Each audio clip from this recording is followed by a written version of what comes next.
ಇನ್ನು ಹೆಚ್ಚು ಕಡಿಮೆ ಹತ್ತತ್ರ ಒಂದು ತಿಂಗಳಿಂದ ಜೈಲಿನಲ್ಲಿ ಇರ್ತಕ್ಕಂಥ ನಟ ದರ್ಶನ್ಗೆ ಈ ಜೈಲೂಟ ಅಂತಕ್ಕಂಥದ್ದು ಒಗ್ತಾ ಇಲ್ಲ.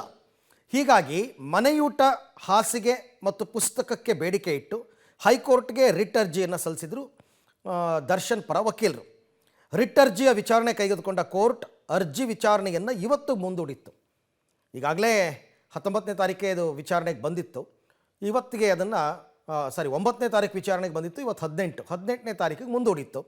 ಇವತ್ತು ದರ್ಶನ್ ಜೈಲೂಟದ ಭವಿಷ್ಯ ನಿರ್ಧಾರವಾಗುತ್ತೆ. ಆದರೆ SPP special public prosecutor Darshan ಮನೆಯೂಟಕ್ಕೆ ಆಕ್ಷೇಪ ವ್ಯಕ್ತಪಡಿಸಿದ್ದಾರೆ.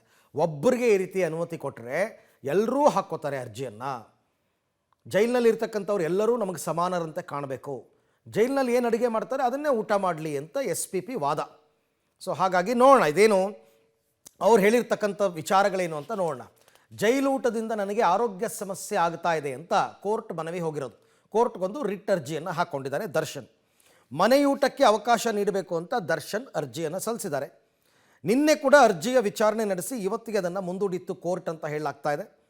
ಇವತ್ತು ಕೋರ್ಟ್ನಲ್ಲಿ ದರ್ಶನ್ ಅವರ ಅರ್ಜಿ ವಿಚಾರಣೆಗೆ ಬರುತ್ತೆ. ದರ್ಶನ್ ಮನೆಯೂಟ ಮನವಿಗೆ SPP ಆಕ್ಷೇಪಣೆಯನ್ನು ಸಲ್ಲಿಸಲಿದ್ದಾರೆ. ಜೈಲ್ ಮ್ಯಾನ್ಯುಯಲ್ ಪ್ರಕಾರ ವಿಶೇಷ ಸವಲತ್ತುಗಳು ಇಲ್ಲ ಯಾರಿಗೂ.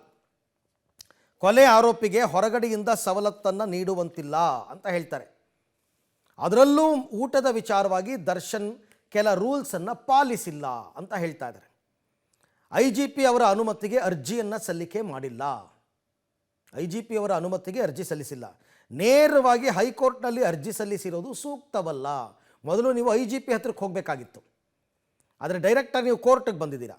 ನ್ಯಾಯಾಂಗ ಬಂಧನಕ್ಕೆ ಹೋಗುವವರೆಗೂ ಅನಾರೋಗ್ಯ ಇರಲಿಲ್ಲ ಅವ್ರಿಗೆ. ಅಂದರೆ ಜೈಲಿಗೆ ಹೋಗೋ ತನಕ ಅವ್ರು ಆರೋಗ್ಯವಾಗೇ ಇದ್ದರು.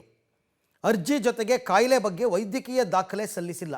ಅದೇನೋ ಫುಡ್ ಪಾಯ್ಸನ್ ಆಗಿತ್ತು ಅಂತೆಲ್ಲ ಹೇಳಿದ್ರಲ್ಲ, ಅಲ್ಲಿ ಜೈಲಲ್ಲಿರ್ತಕ್ಕಂಥ ವೈದ್ಯರೇ ಒಂದು ಇದು ಕೊಡಬೇಕಾಗಿತ್ತು, ವೈದ್ಯಕೀಯ ದಾಖಲೆ ಕೊಟ್ಟಿಲ್ಲ. ಅವರಿಗೆ ಯಾವುದೇ ಆರೋಗ್ಯ ಸಮಸ್ಯೆ ಎದುರಾಗಿಲ್ಲ. ಅಂದರೆ ಇವ್ರು ಹೇಳೋ ಪ್ರಕಾರ SPP ಅವರಿಗೆ ಫುಡ್ ಪಾಯ್ಸನಿಂಗ್ ಆಗಿರೋದು, ವಾಂತಿ ಬೇಧಿ, ಅರಗ್ತಾ ಇಲ್ಲ, ಇವೆಲ್ಲ ಸುಳ್ಳು. ಅನಾರೋಗ್ಯ ಉಂಟಾದರೆ ಜೈಲಿನಲ್ಲೇ ಚಿಕಿತ್ಸೆ ಕೊಡಿಸ್ಬೇಕು. ಹಾಗಾಗಿ ಅವರಿಗೆ ಸ್ಪೆಷಲ್ಲಾಗಿ ಊಟಕ್ಕೆ ಪರ್ಮಿಷನ್ ಕೊಡಬೇಡಿ ಅಂತ SPP ಅವರು ಆಕ್ಷೇಪಣೆಯನ್ನು ಸಲ್ಲಿಸಿದ್ದಾರೆ. ಇವತ್ತು ಕೋರ್ಟ್ ಏನು ಹೇಳುತ್ತೆ ಅಂತ ನೋಡೋಣ.